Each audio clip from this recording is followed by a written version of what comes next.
Bonnie is the only terrible Toy Story character. She neglected Woody after promising to Andy that she'll take care of him. Keanu Reeves gives a great performance as Canada's greatest stuntman, but the character was poorly written. The only member of Lotso's henchmen that stood out was Big Baby, but there wasn't enough time to flesh out Stretcher's, Chunks, Sparks and Twitch's characters. Annoyingly, Mrs. Potato Head was only used as a love interest for Mr. Potato Head and didn't get to go on the rescue mission in Toy Story 2, but I did enjoy her role in Toy Story 3. Ken was significantly more enjoyable as a henchman for Lotso than a hero. It doesn't make sense that Barbie and Ken returned for Hawaiian Vacation, but didn't make an appearance in Toy Story 4. Although I didn't find Ducky and Bunny quite as funny as many of you did, I still thought that they were entertaining and nice additions to Toy Story 4. Sarge and the soldiers had a great spy scene towards the start of the original Toy Story at Andy's party, but for some reason they were only given extremely minor roles in Toy Story 2 and 3. Bo was given very little to do in the original, except for being a love interest for Woody, and only had a small cameo in the sequel. Pixar finally did the character justice in Toy Story 4, putting her at the front and centre of the film. I also want to give a shout out to Giggle McDimples, Bo's lovable miniature sidekick. I admire that Pixar were willing to touch on heavy real life subject matters with Forky, and did thoroughly enjoy his dynamics with Gabby Gabby.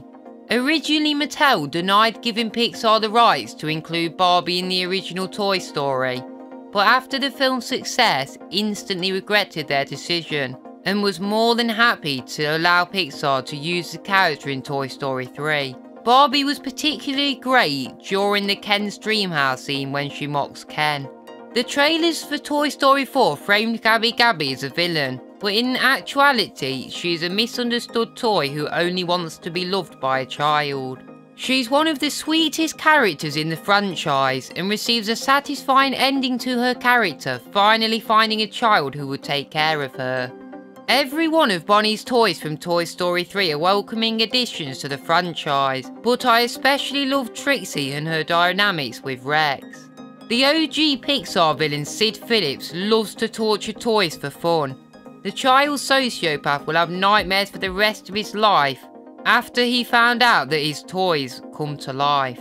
Lenny is given just enough screen time to be eligible for this list. Lenny's extremely valuable when the toys have to spy on McWhiggin. The prospector acts as a grandfather figure to Woody and Jessie, but reveals his true identity after Woody attempts to leave the Roundup gang. Stinky Pete is a manipulative villain willing to do anything to get to the museum in Japan. He's a much more interesting twist villain than most other Disney and Pixar twist villains. Wheezy is great in every scene that he appears in. Pixar should have brought him back for Toy Story 3. The aliens are Pixar's most marketable characters. The claw scene is one of the most iconic scenes in cinematic history, and I love that Pixar found new and fresh directions to take their characters in each movie. They are adopted by the Potato Heads in Toy Story 2 after Mr. Potato Head saves their lives, and in Toy Story 3 the aliens are the reason that the toys escape the incinerator. Out of all of Andy's toys, Slinky Dog is the most loyal to Woody. Pixar should give him a side plot in a short, like they did with Trixie in Toy Story That Time Forgot. We've grown up with Andy throughout the franchise. Andy's an imaginative, carefree child in the first two Toy Story movies, but by the time Toy Story 3 comes around, he must make important life decisions as he leaves for college, and decides to pass his toys down to Bonnie in the tear-jerking final scene of Toy Story 3. The only reason that Buzz Lightyear isn't higher on this list is due to how poorly the character was handled in Toy Story 4. Lotso is a more complex villain than your typical antagonist from an animated film. I thoroughly enjoyed Lotso's split personality and adored his dark flashback scene. Owl's all the way to work on a Saturday scene never gets old. He's a classic businessman villain but done right.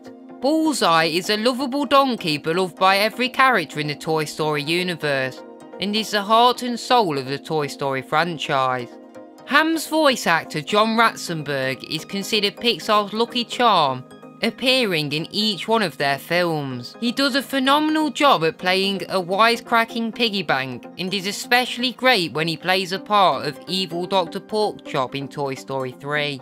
Emperor Zurg isn't given much screen time in Toy Story 2, but I'm hoping that he is given a prominent role in the Lightyear movie.